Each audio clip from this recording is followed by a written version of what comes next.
Hello friends, welcome in Nursing Knowledge channel. आपके अपने YouTube channel nursing knowledge by Govind sir में आज हम आपके लिए नर्सिंग फाउंडेशन का एक बहुत इम्पोर्टेंट टॉपिक लेके आए हैं। उस टॉपिक में से नर्सिंग कम्पिटिटिव एग्ज़ाम में 2 या 3 क्वेश्चन एकमात्र इस टॉपिक से आते हैं। आज का अपना टॉपिक रहेगा एसिड बेस बैलेंस। इस टॉपिक में अपन ब्रॉड वे में डिस्कस करेंगे। First of all acid base balance होता क्या है, acid base balance human body में किस किस फैक्टर्स पर डिपेंड करता है, और नेक्स्ट फिर डिस्कस करेंगे कि ह्यूमन बॉडी में कौन कौन से एसिड बेस इम्बैलेंस हो जाते हैं, किन किन फैक्टर्स से हो जाते हैं, कितने टाइप्स के होते हैं और उनका मैनेजमेंट किस प्रकार किया जाता है। और at the end upon discuss करेंगे कि ह्यूमन बॉडी में जो एसिड बेस इम्बैलेंस होता है उसको मॉनिटर कैसे किया जाता है, यानी कि आर्टेरियल ब्लड गेज एनालिसिस। वो सबसे इम्पोर्टेंट टॉपिक है, लेकिन उस टॉपिक से जाने से पहले आपको पता होना चाहिए कि एसिड बेस क्या होता है, ह्यूमन बॉडी में उसका बैलेंस किस प्रकार होता है, और एसिड बेस इम्बैलेंस क्या होता है, उसके कितने टाइप होते हैं। तो आइए स्टार्ट करते हैं अपन एसिड बेस बैलेंस का। सबसे फर्स्ट ऑफ ऑल इंट्रोडक्शन कि एसिड बेस बैलेंस होता क्या है। आज क्या स्टार्ट कर रहे हैं अपन कि एसिड बेस बैलेंस होता क्या है। एसिड बेस बैलेंस होता क्या है, ह्यूमन बॉडी में ये कैसे मेंटेन रहता है, और क्या क्या फैक्टर्स इस पे डिपेंड करते हैं, यहाँ से अपन स्टार्ट करेंगे। तो स्टार्ट करें first of all acid base balance. Acid base balance पढ़ने से पहले फर्स्ट ऑफ ऑल देख लेते हैं अपन एसिड क्या होता है और बेस क्या होता है। क्या होता है एसिड, 12th से पढ़ते आ रहे होंगे। एसिड क्या होता है, एसिड एसिड आपको सबको पता होगा। एसिड का सेंस या एसिड का मीनिंग होता है वो केमिकल कंपोनेंट जो H प्लस क्या होते हैं, H प्लस डोनर या रिसिपिएंट, ये होते हैं H प्लस डोनर। जो chemical component H plus donors होते हैं वो एसिड कहलाते हैं, और जो chemical component OH negative donor होते हैं या H प्लस रेसिपिएंट होते हैं वो कहलाते हैं बेस। जो H प्लस डोनर होता है वो क्या कहलाता है, एसिड। जो OH नेगेटिव डोनर या H प्लस रेसिपिएंट होता है वो क्या कहलाता है, बेस कहलाता है। इसके अलावा और क्या क्या इसमें अपन क्लासिफिकेशन या क्या क्या देख सकते हैं कि एसिड क्या होता है और बेस क्या होता है। फर्स्ट ऑफ ऑल तो डेफिनेशन आपको पता चल गई। एसिड क्या होता है, H प्लस डोनर। बेस क्या होता है, OH negative donor. OH negative यानी इसको हाइड्रोक्साइड आयन बोलते हैं, H प्लस को बोलते हैं हाइड्रोजन आयन। तो ये होता है एसिड, ये होता है बेस। जो एसिड कंपोनेंट्स होते हैं उस एसिड कंपोनेंट की जो पीएच होती है, पीएच क्या होती है अपन अच्छे से डिस्कस करेंगे। पीएच क्या होती है, पीएच क्या मीनिंग होता है इसका, वो भी डिस्कस करेंगे। पीएच क्या होता है, तो जो एसिड है उस एसिड केमिकल्स जो एसिड नेचर्स के होते हैं उनकी पीएच 7 से कम होती है, और जो कंपोनेंट बेस होते हैं उनकी पीएच 7 से ज़्यादा होती हैं। दो बात हो गई, एसिड H प्लस डोनर होता है, बेस OH नेगेटिव डोनर होता है यानी और H प्लस रिसिपिएंट होता है। जबकि एसिड की जो पीएच है वो 7 से कम होती है और बेस की पीएच 7 से ज़्यादा होती है। इसके अलावा और क्या बता सकते हैं अपन, जो एसिड होता है, जो वो एसिड होता है उसका अगर आपको टेस्ट की बात करें तो एसिड का टेस्ट कौन सा होता है, ग्रेप्स आर सोर। एसिड का टेस्ट क्या होता है, सोर। जबकि बेस का टेस्ट कैसा होता है, बेस का टेस्ट है, अब नालायक को बताओ, बेस एसिड का टेस्ट कैसा हो गया, सोर। इसका कौन सा हो गया, बिटर। कौन सा टेस्ट हो गया, बिटर। अगर बात करें एसिड के एग्जाम्पल की, तो एसिड का एग्जाम्पल आप सबको पता होगा, एक हाइड्रोक्सी क्लोरिक एसिड। और बेस का एग्जाम्पल क्या हो गया, सोडियम हाइड्रोक्साइड। ये किसका एग्जाम्पल हो गया, एसिड का। ये किसका एग्जाम्पल हो गया, बेस का। H plus donor, OH negative donor. कौन सा टेस्ट होता है, सोर। कौन सा टेस्ट होता है, बिटर। पीएच कितनी होती है, 7 से कम। इसकी पीएच कितनी होती है, 7 से ज़्यादा। ये क्या होता है, H प्लस डोनर। ये क्या होता है, OH नेगेटिव डोनर। तो ये बात हो गई सिंपल एसिड क्या होता है और बेस क्या होता है, ये तो आपको अप्रोक्स पता भी होगा। इसके बाद के अपन चलते हैं और फर्दर एसिड बेस बैलेंस में। फर्दर एसिड बेस बैलेंस में जाने से पहले अपन एक चीज़ डिस्कस कर लेते हैं, वो है पीएच। पीएच क्या होती है? पीएच होता है पीएच, इसको ऐसे डिनोट किया जाता है। इस पीएच का मीनिंग होता है पावर ऑफ हाइड्रोजन। क्या होता है? Power of hydrogen. पीएच क्या होता है? Power of hydrogen. जो पीएच है इसका स्केल इन्वेंट किया था एक साइंटिस्ट ने। उन साइंटिस्ट के बारे में क्वेश्चन आ सकता है। वो साइंटिस्ट है डॉक्टर सोरेनसन। क्या नाम है? Doctor Sorensen. इन डॉक्टर्स ने, जो साइंटिस्ट हैं, इन्होंने इन्वेंट किया था पीएच के स्केल को। कब किया था इन्होंने पीएच के स्केल को इन्वेंट किया था 1909 में। ये बात हो गई। दो क्वेश्चंस हो गए। पीएच की फुल फॉर्म क्या होती है? Power of hydrogen. MSc nursing में क्वेश्चन आया हुआ है, पीएच की फुल फॉर्म क्या होती है? Power of hydrogen. Next, pH के स्केल को इन्वेंट किया किसने किया था? ये तो क्वेश्चन बहुत इंपॉर्टेंट है। किसने किया था? डॉक्टर सोरेनसन ने। कब किया था? 1909 में। आगे चलें। नेक्स्ट, पीएच होती क्या है? पीएच को डिनोट करने के लिए पीएच इक्वल टू जो एक फॉर्मूला होता है, ये फॉर्मूला भी एग्जाम में आया हुआ है और आ सकता है, आपको याद रहना चाहिए। पीएच होता है नेगेटिव, क्या होता है? Negative logarithm of hydrogen ion. क्या होता है?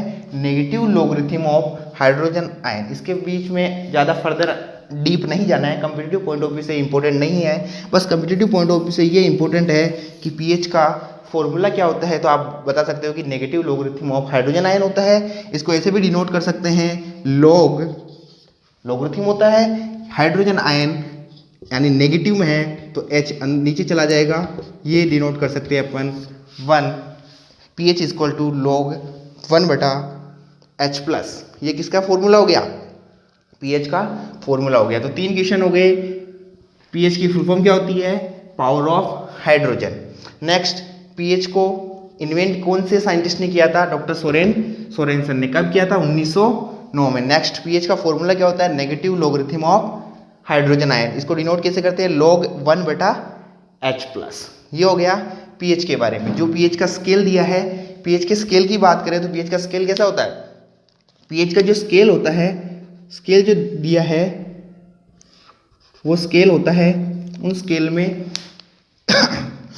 एक बीच का पार्ट होता है।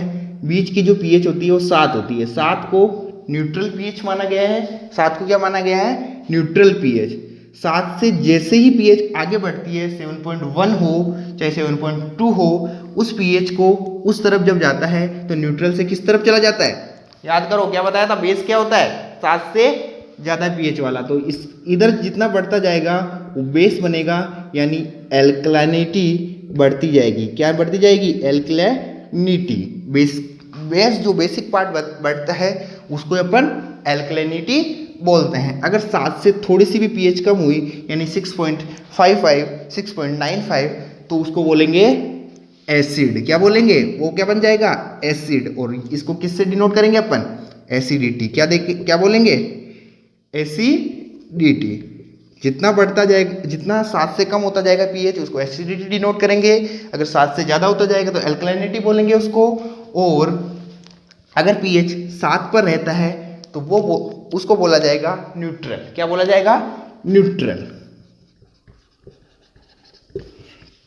तो ये बात हो गई पीएच की। क्या क्या बात कर ली अपन ने? सिंपल एसिड और बेस होता क्या है? एसिड क्या होता है? एसिड वो होता है जिसकी पीएच 7 से कम हो। वो हाइड्रोजन आयन, वो केमिकल्स क्या होते हैं? हाइड्रोजन आयन डोनर्स होते हैं। उसका टेस्ट क्या होता है? सोर टेस्ट होता है। बात करें बेस की तो बेस का पीएच 7 से ज़्यादा होता है। उनकी पीएच कितनी होती है? बेस की 7 से ज़्यादा होती है। वो हाइड्रोजन आयन तो रेसिपिएंट होते हैं, लेकिन हाइड्रोक्साइड आयन डोनर होते हैं। नेक्स्ट, उसके बाद में आगे बढ़ते हैं अपन पीएच। तो पीएच का फॉर्मूला क्या होता है वो समझ लिया अपन ने। इसको इन्वेंट किया था, पीएच स्केल को किसने इन्वेंट किया था? और पीएच की फुल फॉर्म क्या होती है और पीएच का स्केल क्या होता है, ये समझ में आ गया। इसके बाद आगे बढ़ते हैं अपन ने अभी स्टार्ट ही किया है कि एसिड बेस बैलेंस होता क्या है। एसिड बेस बैलेंस में बहुत सारी चीज़ें पढ़नी है, तो अभी अपन केवल इंट्रोडक्शन वाला पार्ट ही डिस्कस कर रहे हैं। आपको फर्दर एबीजी पढ़ने के लिए ये पता होना चाहिए कि एसिड क्या होता है, बेस क्या होता है, एसिड में पीएच कितनी होती है, बेस में पीएच कितनी होती है, एसिड का एग्जाम्पल क्या है, बेस का एग्जाम्पल क्या है, पीएच क्या होती है, पीएच स्केल क्या होता है। आ गया समझ में। तो नेक्स्ट पार्ट पे आते हैं अपन एसिड बेस में। अब देखते हैं अपन एसिड बेस का इंट्रोडक्शन देखने के बाद कि एक्चुअल में एसिड बेस ह्यूमन बॉडी में कैसे होता है। Acid base balance human body में होता कैसे। अभी तो एसिड बेस इम्बैलेंस नहीं आया है, एसिड बेस इम्बैलेंस तो सबसे लास्ट में डिस्कस करेंगे। सबसे पहले डिस्कस करेंगे एसिड बेस बैलेंस होता क्या है और ह्यूमन बॉडी में कैसे मेंटेन होता है। फिर नेक्स्ट अपन पढ़ेंगे कि क्या कंडीशन ह्यूमन बॉडी में एसिड बेस को इम्बैलेंस कर देती है। तो अभी अपन क्या डिस्कस करने वाले हैं कि एसिड बेस बैलेंस क्या होता है। क्या होता है acid base balance. Acid base balance पर डिस्कस करने पर अपने को पता चलेगा कि acid base balance human body में ये वो होता है, ह्यूमन बॉडी में एक क्वालिटी होती है कि जितनी अमाउंट में एसिड और बेस का प्रोडक्शन होता है, जितनी अमाउंट में एसिड और बेस का प्रोडक्शन होता है, उतनी ही अमाउंट में एसिड और बेस का एक्सक्रिएशन होता है। क्या होता है, एक्सक्रिएशन। जितनी अमाउंट में एसिड और बेस ह्यूमन बॉडी में बन रहा है, उतनी ही अमाउंट में एसिड और बेस ह्यूमन बॉडी से बाहर निकल जाता है। इस कारण ह्यूमन बॉडी में जो एसिड और बेस का है वो बैलेंस बना रहता है। कितना होता है ह्यूमन बॉडी में ब्लड का पीएच। बहुत सारे के कंपोनेंट इंपॉर्टेंट रोल प्ले करते हैं एसिड बेस के बैलेंस में। वो इसमें ये चीज़ है कि ह्यूमन बॉडी में जितना एसिड और बेस का प्रोडक्शन होगा, उतना ही एसिड और बेस का एक्सक्रिएशन हो जाएगा। अलग अलग कंपोनेंट हेल्प करते हैं उसमें, वो अपन फर्दर डिस्कस करेंगे।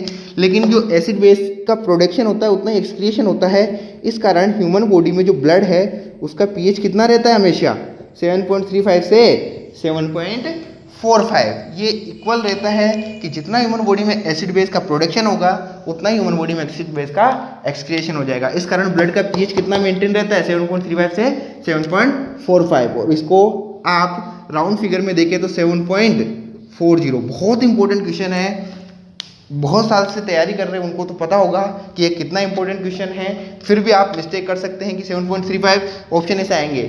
The pH of human blood, A 7.35, B 7.45, C 7.4, D 7.30। तब आपको कंफ्यूज नहीं होना है कि ये लिखूं या ये लिखूं। उस कंडीशन में आपको इसका एवरेज लिखना है 7.40। जो तैयारी कर रहे हैं पहले से वो कंफ्यूज हो सकते हैं, और जो तैयारी नहीं कर रहे हैं उनको तो पता भी नहीं होगा, स्टार्ट नहीं की तो उनको पता नहीं होगा कि ये क्वेश्चन कितना इंपॉर्टेंट या कितना मायने रखता है। नेक्स्ट देखते हैं अपन कि एसिड बेस बैलेंस का जितना प्रोडक्शन होता है उतना एक्सक्रिएशन होता कैसे है, तो उसमें क्या रोल प्ले करता है। तो एसिड बेस का बैलेंस अलग अलग रेगुलेशन होता है, वो अलग अलग फैक्टर्स पर डिपेंड करता है। 3 टाइप से एसिड और बेस का बैलेंस रेगुलेशन होता है। वो होता है फर्स्ट ऑफ ऑल, बहुत इंपॉर्टेंट है, केमिकल रेगुलेशन। क्या है, केमिकल रेगुलेशन। केमिकल रेगुलेशन एक होता है फिजियोलॉजिकल रेगुलेशन। क्या होता है, फिजियोलॉजिकल रेगुलेशन। थर्ड क्या होता है, first one chemical regulation, second physiological regulation, और थर्ड होता है वो होता है पोटेशियम एक्सचेंज।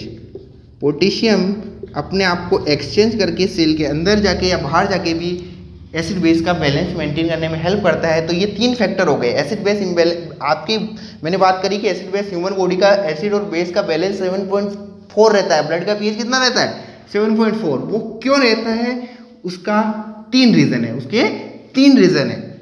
केमिकल रेगुलेशन रहता है, फिजियोलॉजिकल रेगुलेशन होता है, और पोटेशियम एक्सचेंज होता है। 7.4 ब्लड का पीएच की बात कर रहे हैं। ब्लड के पीएच में क्वेश्चन ये भी आ सकता है कि ह्यूमन बॉडी का ब्लड का पीएच कैसा होता है, highly acidic, slightly acidic, highly alkaline, slightly alkaline. कौन सा आंसर करोगे?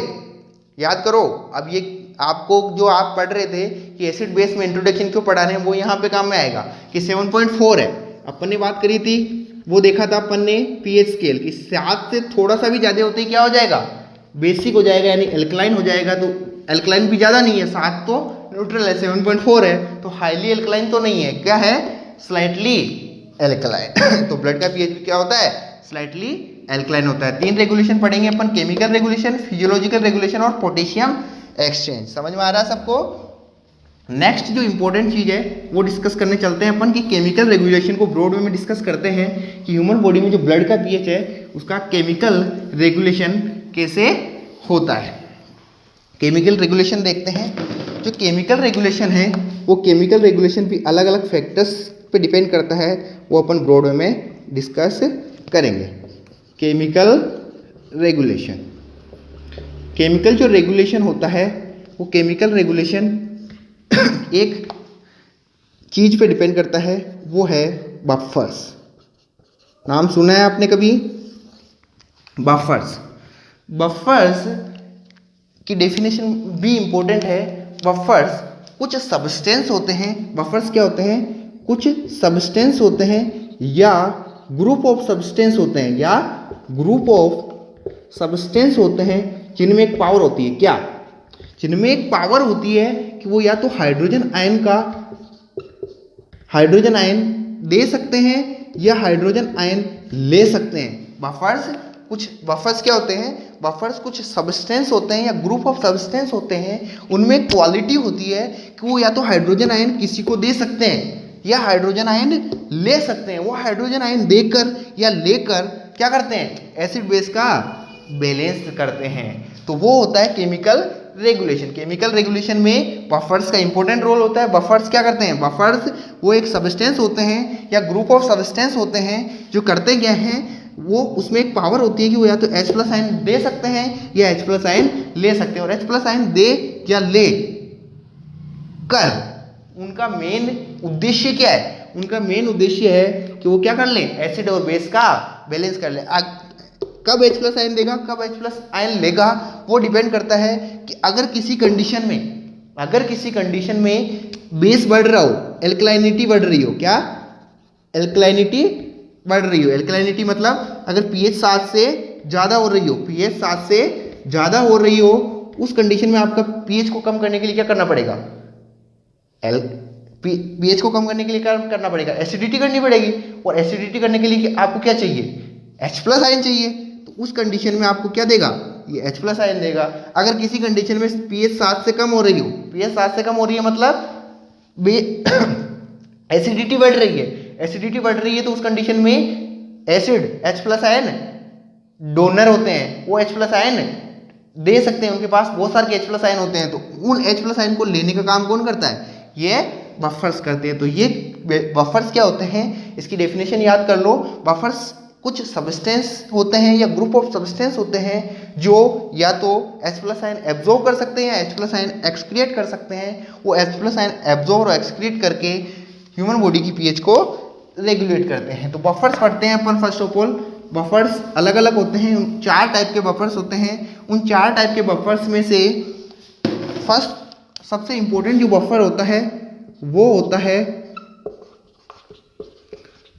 जो बफर्स होते हैं 4 टाइप के, उसमें जो फर्स्ट टाइप का बफर होता है वो बहुत इंपॉर्टेंट बफर होता है। वो होता है कार्बोनिक एसिड बाइकार्बोनेट बफर। क्या होता है? कार्बोनिक एसिड बाइकार्बोनेट बफर बहुत इंपॉर्टेंट टॉपिक है ये competitive exam point of view से। इस टॉपिक को आप बाकी कुछ चीज़ें रट भी सकते हो, लेकिन इस टॉपिक को आप लाइफ में कभी रट नहीं पाओगे।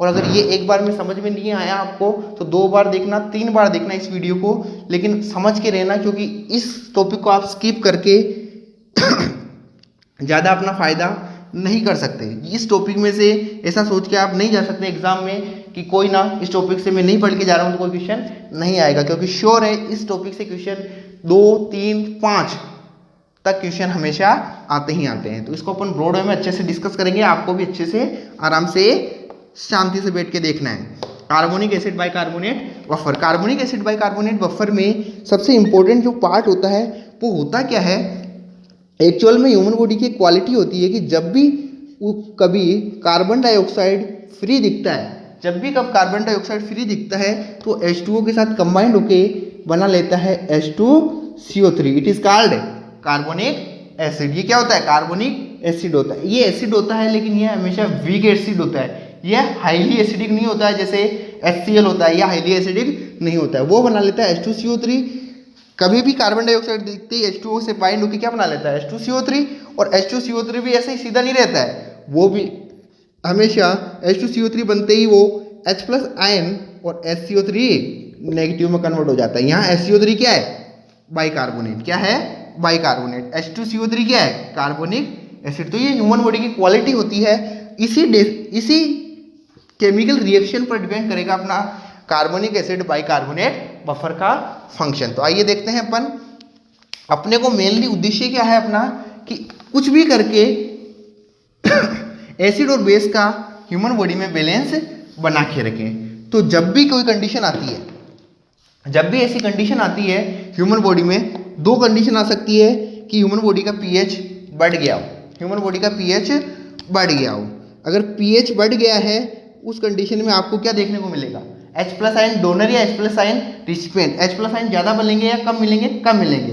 पीएच बढ़ा है, 7 से ज़्यादा बढ़ा है, मतलब आपको मिलेगा कि वहाँ पर OH नेगेटिव आयन बहुत सारे के मिलेंगे। और जब OH नेगेटिव आयन मिलते हैं तो OH नेगेटिव आयन हमेशा बाइंड हो जाते हैं कार्बोनिक एसिड के साथ। किसके साथ बाइंड हो जाते हैं, कार्बोनिक एसिड के साथ बाइंड हो जाते हैं। और जब ये कार्बोनिक एसिड के साथ बाइंड होते हैं तो क्या बनाते हैं, देखो H2O, क्या बना देंगे, H2O। ये बना देंगे H2O, यहाँ से H2, यहाँ से O, ये H2 हो गया, ये O हो गया, ये दोनों कंबाइंड होकर क्या बना दिया इन्होंने, H2O। बचा क्या, एक H और एक CO3। तो ये H और CO3 क्या बना देंगे, HCO3 नेगेटिव। क्या बना दिया इन्होंने, बाइकार्बोनेट। और जो मैंने दो बात कही थी कि कार्बोनिक एसिड और बाइकार्बोनेट, कार्बोनिक एसिड एसिड होता है, बाइकार्बोनेट बेस होता है। लेकिन जो कार्बोनिक एसिड और बाइकार्बोनेट की क्वालिटी होती है कि वो दोनों वीक होते हैं। वीक होते हैं इसका मतलब ये है कि जो OH है, हाइड्रोक्साइड आयन है, ये सोडियम हाइड्रोक्साइड के साथ हो सकता है। और सोडियम हाइड्रोक्साइड बहुत पावरफुल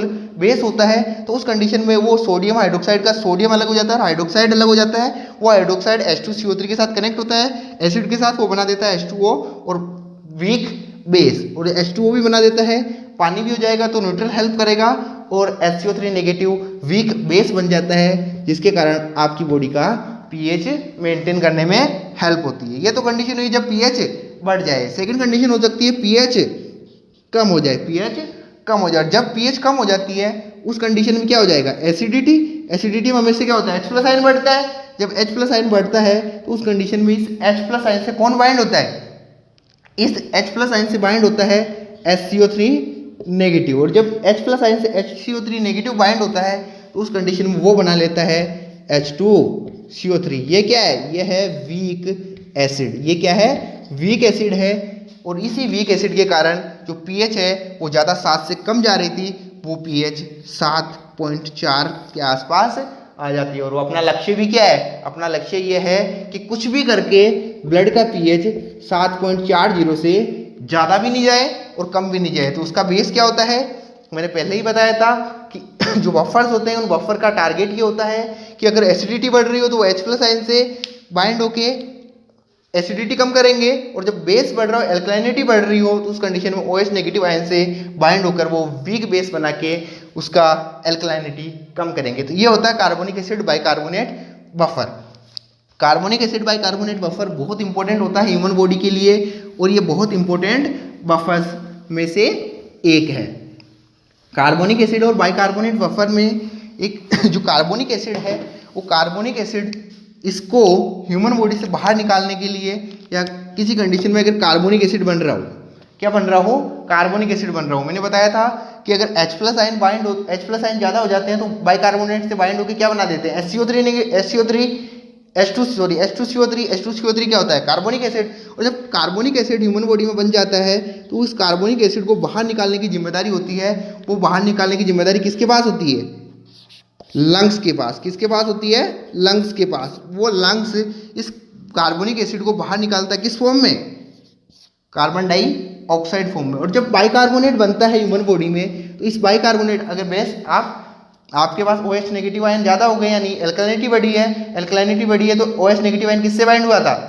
HCO3 किससे बाइंड हुआ था? H2CO3 से। H2CO3 से बाइंड होकर क्या बनाया था? H2O HCO3 नेगेटिव, यानी बाइकार्बोनेट बना था। और जब बाइकार्बोनेट बनता है तो उस बाइकार्बोनेट को बाहर निकालने की जिम्मेदारी किसकी होती है? बाइकार्बोनेट को बाहर निकालने की जिम्मेदारी होती है आपकी किडनी की। किसकी होती है? किडनी की। बाइकार्बोनेट को बाहर निकालने की जिम्मेदारी किडनी की होती है। ये जो कार्बोनिक एसिड और बाइकार्बोनेट है वो भी ह्यूमन बॉडी में एक स्पेसिफिक अमाउंट में रहता है, जिससे कि ह्यूमन बॉडी का pH 7.4 रहे। जो कार्बोनिक एसिड है और बाइकार्बोनेट है, जो बाइकार्बोनेट है उसका 20 अनुपात रहता है, तो कार्बोनिक एसिड 1 अनुपात रहता है। यानी कार्बोनिक एसिड और बाइकार्बोनेट कितना होता है? कार्बोनिक एसिड का 1 अनुपात होता है तो बाइकार्बोनेट का 20 अनुपात होता है। याद रखना है आपको। और अदर वे में अगर अनुपात को इनके क्वांटिटी में चेंज करें तो जो कार्बोनिक एसिड है वो केवल 1.2 मिली इक्विवेलेंट होता है, जबकि जो बाइकार्बोनेट है वो कितना होता है? बाइकार्बोनेट होता है वो होता है 24 मिली इक्विवेलेंट पर लीटर। इसको 1.1:20 और 1.2 मिली इक्विवेलेंट से 24 मिली इक्विवेलेंट पर लीटर भी बोल सकते हैं। 1:20 या 1.2 मिली इक्विवेलेंट से 24 मिली इक्विवेलेंट बोल सकते हैं। तो ये स्पेसिफिक अमाउंट में होता है। ये बात हो गई कार्बोनिक एसिड बाइकार्बोनेट बफर की। आगे बढ़ते हैं अपन कार्बोनिक एसिड बाइकार्बोनेट बफर से। सेकंड होता है फॉस्फेट बफर। क्या होता है second? Phosphate buffer. Phosphate buffer क्या होता है? फॉस्फेट बफर में आता है कि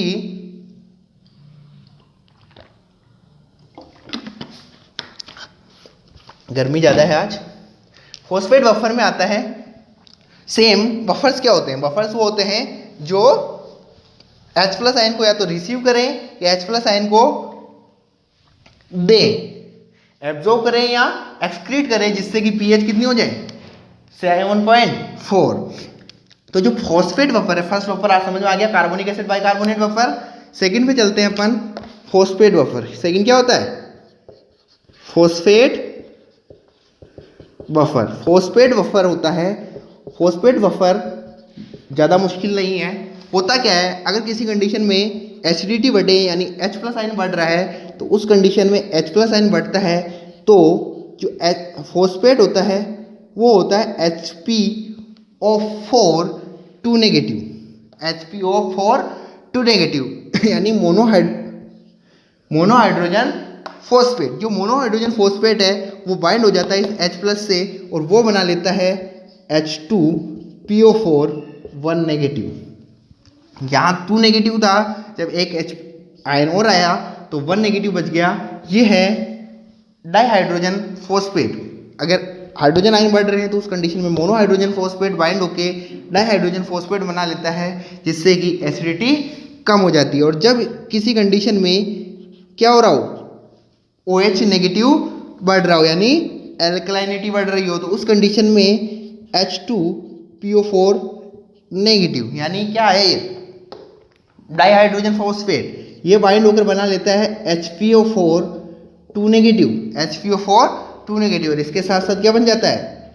H2O। तो दोनों याद करना है। अगर एसिडिटी बढ़े तो ये रिएक्शन होगी, एल्कलाइनिटी बढ़े तो ये रिएक्शन होगी। और ये दोनों रिएक्शन होकर क्या होता है? ये दोनों रिएक्शन होके ह्यूमन बॉडी के ब्लड का pH 7.4 करने की कोशिश की जाती है। दो बफर की बात हो गई। केमिकल अपन पढ़ के आना है, भूल तो नहीं गए?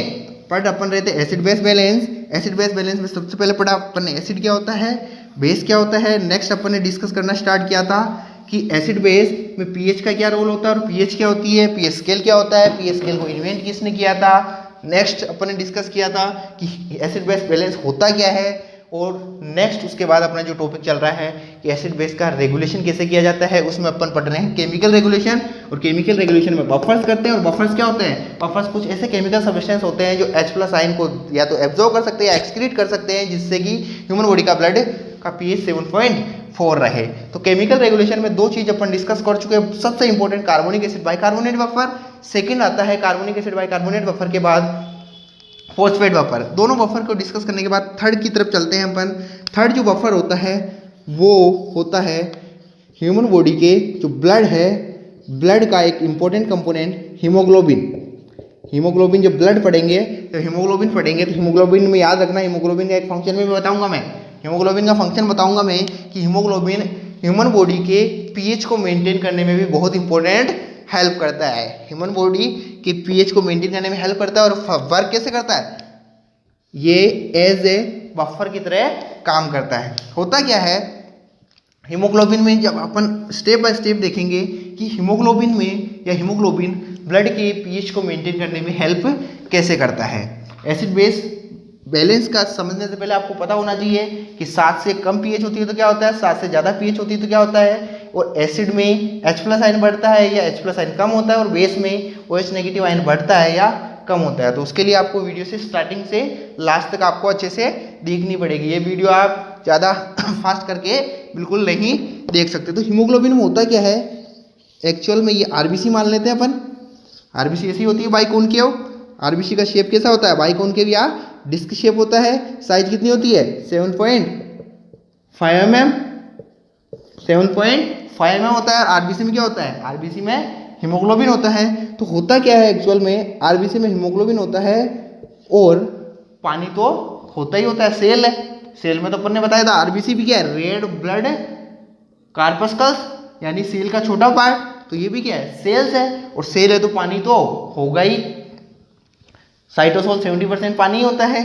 तो जो पानी तो होता ही है। और होता क्या है एक्चुअल में, जब भी किसी कंडीशन में ह्यूमन बॉडी में कार्बन डाइऑक्साइड बढ़ता है, ह्यूमन बॉडी में कार्बन डाइऑक्साइड बढ़ता है तो हमेशा एसिडिटी बढ़ती है। कैसे बढ़ती है वो अपन डिस्कस करेंगे ब्रॉड वे में जब अपन एसिड बेस इम्बैलेंस पढ़ेंगे। तो जब कार्बन डाइऑक्साइड बढ़ता है ह्यूमन बॉडी में, तो जो कार्बन डाइऑक्साइड क्या करता है ह्यूमन बॉडी में जब बढ़ता है तो ये किस में आ जाता है? ये आरबीसी के अंदर आ जाता है। और ये कार्बन डाइऑक्साइड बाइंड होकर क्या बना लेता है? H2O प्लस CO2 बाइंड होकर क्या बना लेता है? H2O और CO2 बाइंड होकर बना लेता है H2CO3। क्या बना लेता है? H2CO3। ये सब कहाँ पे हो रहा है? ये सब हो रहा है हीमोग्लोबिन के पास। आरबीसी के अंदर क्या है? हीमोग्लोबिन। हीमोग्लोबिन के अंदर हो रहा है। क्या बना लेता है? H2CO3।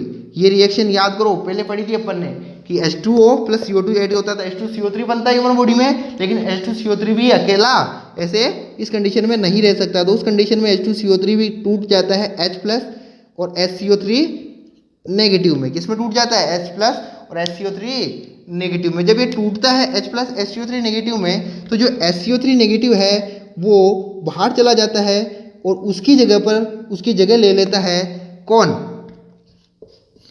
Chloride ion. कौन ले लेता है?